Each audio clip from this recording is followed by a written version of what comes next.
Maka dulu itu ada guyonan, ada tokoh Mu'tazilah, kelompok dalam Islam yang berpikir manusia itu bisa menentukan ikhtiarnya sendiri. Karena saya bisa duduk, ingin duduk, ingin berdiri, berdiri. Karena kelompok ini nggak terima kalau semua kehendak Allah, nanti bagaimana kalau semua kehendak Allah kok ada hisab, ya ada sanksi.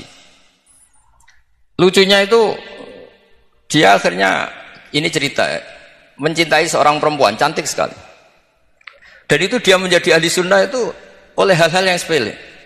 Karena istrinya cantik, ya namanya suami istri hubungan intim. Terus ditanya, mas masih ingin lagi? Masih. Silahkan diulang lagi. Wah ya tidak bisa. Katanya manusia bisa menentukan yang diinginkan. Itu tobat itu. Itu nggak bisa ditobatkan Mas Sufyan Ats-Tsauri. Orang cantik yang mudah nobatkan orang itu orang cantik. Segampang itu. Akhirnya kita tahu, makanya kalau dalam kitab Hikam itu disebut al-akil mayakul madza yaf'alu wa hubi wal ghafil mayakul madza af'al. Orang yang punya akal karena sadar ini wilayah Allah, semua milik Tuhan, itu dia tiap hari berpikir besok Allah akan melakukan apa terhadap dunia ini.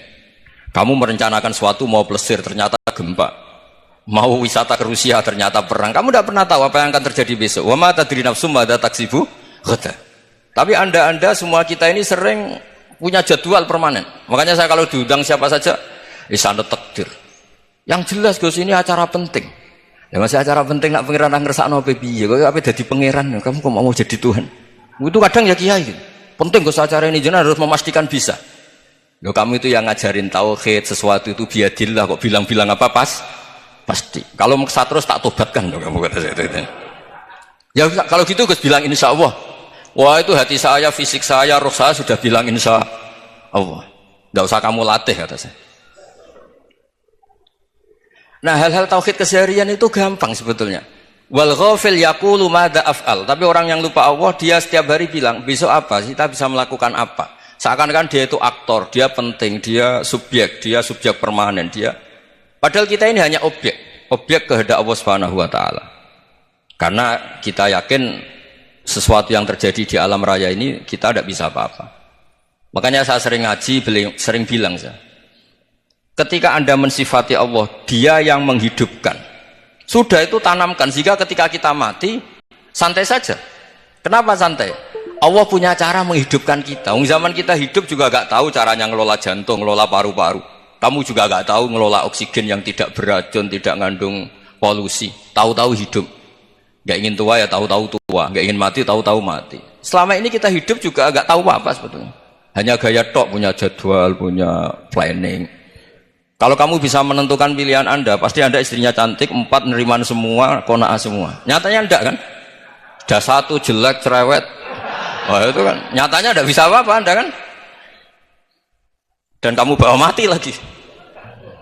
Nah, itu kan, istri Anda juga gitu, punya keinginan, punya suami yang ganteng, yang jabat, yang neriman, yang enggak poligami. Ya enggak kesampaian juga. Kalau kita ngitung tingkat kegagalan kita itu gagal terus. Ya kan? Nah, terus ingat Allah, madza yaf'alu wa bi. Orang yang punya akal selalu berpikir Allah itu menghendaki apa terhadap saya. Lalu sama-sama orang gitu. Ngelihat orang yang serius, itu kata Anda itu pemikir berat, serius. Senang punya tokoh yang merengut tuh, karena kamu anggap serius. Tapi sebagian orang anggap orang yang serius itu wong merengut, wong masam, wong muka kok ditekuk. Jadi sama itu hati ya muqallibal qulub tsabbit qalbi ala dini, karena kita nggak tahu cara berpikir kita tentang orang lain, tentang sekeliling kita. Misalnya kita orang baik yang jenis ngrumat fakir miskin, ada orang bangun masjid mewah itu janggal. Apa artinya masjid mewah kalau banyak orang kelaparan? Tapi kalau yang jenis pendidikan, apa artinya masjid mewah kalau tidak bisa ngaji? Nanti yang jenis infrastruktur, apa artinya ini kalau semuanya punya sudut pandang yang berbeda-beda. Dan Islam mengapresiasi semua kebaikan. Tapi katakan semua kebaikan itu adalah kehendak Allah Subhanahu wa taala. Karena apapun baik Anda itu pakai fasilitas yang diberikan oleh Allah Subhanahu wa taala. Sehingga ini yang disebut qulillah tsumma darhum fi khawdihim yal'abun.